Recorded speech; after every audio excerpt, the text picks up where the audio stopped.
رہے تھے۔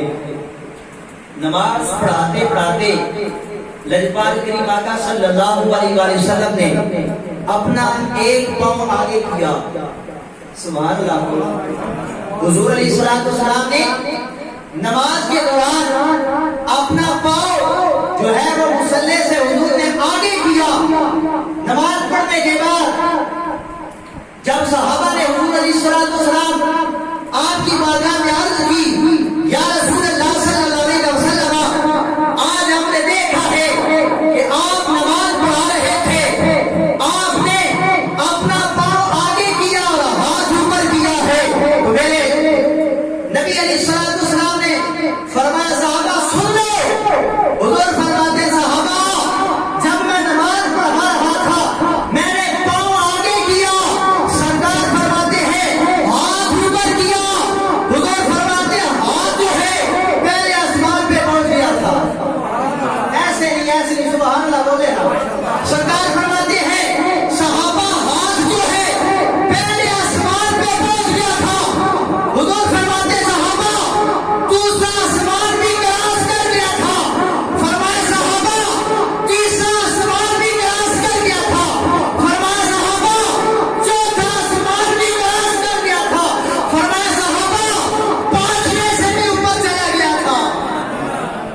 صحابہ پانچویں سے بھی اوپر چلا گیا تھا، چھٹے پہ پہنچ گیا تھا۔ فرمایا ساتویں پہ پہنچ گیا تھا، سدرۃ المنتہا پہ پہنچا۔ میرے سرکار فرماتے ہیں میرا ہاتھ جنت میں پہنچ گیا۔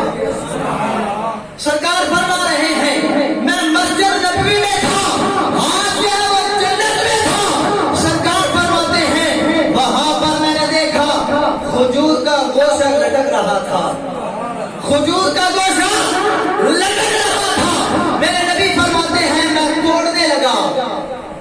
حضور مسجد نبوی میں کھڑے ہیں، ہاتھ جو ہے وہ جنت میں پہنچ گیا۔ سرکار فرماتے ہیں میں اس کھجور کے گوشے کو توڑنے لگا۔ حضور فرماتے صحابہ میں نے چھوڑ دیا، اور میں نے اس لیے چھوڑ دیا اگر میرے پیارے صحابہ وہ میں کھجور کا گوشہ جو ہے وہ جنت سے زمین پر لے آتا تو رب کعبہ کی قسم ہے قیامت آ جاتی وہ کھجور کا گوشہ کبھی نہ ختم ہوتا۔ یہ میرے مصطفیٰ کے ہاتھ کا کمال ہے۔